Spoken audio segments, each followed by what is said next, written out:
Hey, when I was doing the biology exam, I thought I was doing well, but I messed up, so here I am doing this for extra grades. The human body has a ton of systems that keep it functioning. All of them work together smoothly, otherwise you die. So, which systems are we going to talk about? Well, the systems are the skeletal system, the muscular system, the nervous system, the endocrine system, and the cardiovascular system. I'm not going to talk about the individual cells or every organ, otherwise this is going to be like 2 hours long, and we only have an hour maximum, and the teacher isn't going to let me do an hour, obviously, so yeah. The skeletal system. The skeletal system is what keeps your body up. It gives you structure so you don't fall on the floor like jello. It protects vital organs like the heart and lungs. It works with muscles so you can, move. Bones got a lot of stuff. They're mostly made of calcium, but on the inside you got bone marrow, which makes red blood cells and white blood cells, which are pretty important to stay not dead. You got 206 bones when you're fully grown and 270 as a newborn. Bones are usually cartilage when first formed, but eventually it hardens into bone. Some of the bones in your body are skull, the vertebra, scapula, pelvis, femur, tibia, ossiculus. Got all that? Great, because we're moving on to the muscular system. You got 600 muscles in your body, and I'm not going to even try to mention all of them. The average 18-year-old male is around 40% muscle mass. An 18-year-old female is 31% muscle mass. Muscles are one of the most dense tissues in the body. They are denser than fat, but still lighter than bone, because, well, it's bone. You can't really get denser than a tissue that is made of metal. There are 3 types of muscle: cardiac, smooth, and skeletal. Skeletal muscles react fast, but gets tired fast. Smooth muscles are slow, but it gets tired much slower, and it is involuntary.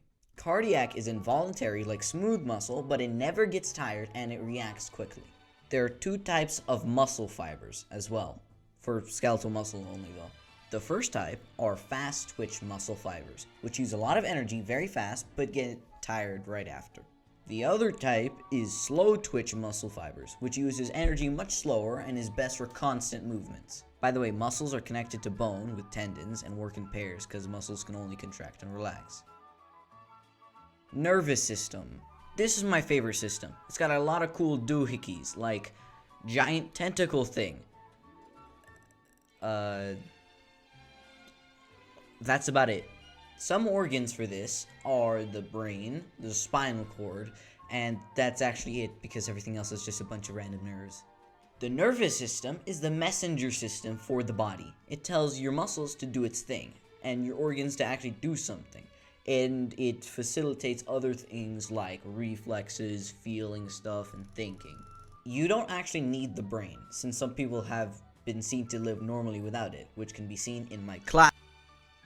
The spinal cord controls reflexes and other involuntary things, while the brain does processing of information.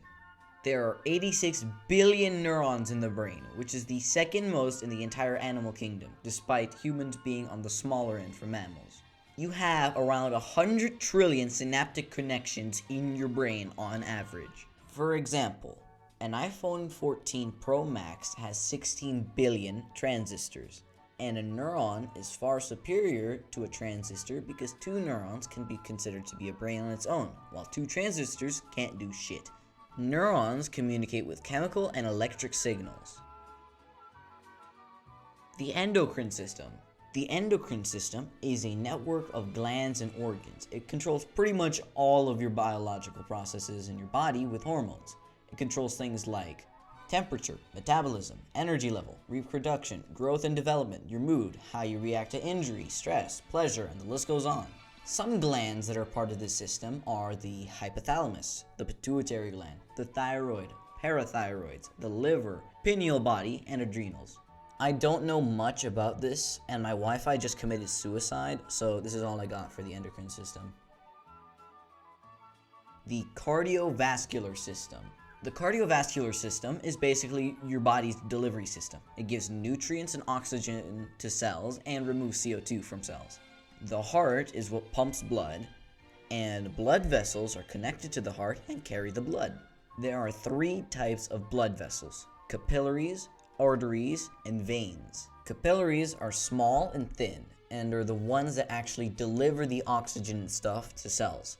Arteries are the biggest blood vessels. They are deep in your body because if some arteries are cut, you die. This is because arteries have high blood pressure. Arteries deliver blood from heart to cells/lungs. Veins are blue and are the second largest blood vessels. They carry oxygen-low blood, also known as dirty blood, from cells to the heart. They bring blood back from the lungs and give it to the heart. The male heart is larger and stronger than female hearts on average. Males have higher risk of heart attack than women at a younger age on average. Low testosterone can increase chances of cardiovascular disease in middle-aged men. Males have a lower heart rate than women. Males have 70 to 72 beats per minute, while females have an average of 78 to 82 beats per minute. Yay, it's time for sources. The first source is the one on the screen right now. The second source is Wikipedia. Third source is Britannica. The guy in the closet and dumb editor. Wait. Who are you calling dumb? Wait, no, I'm just joking. Wait. You've got to be the Look, most it was annoying just a person. joke.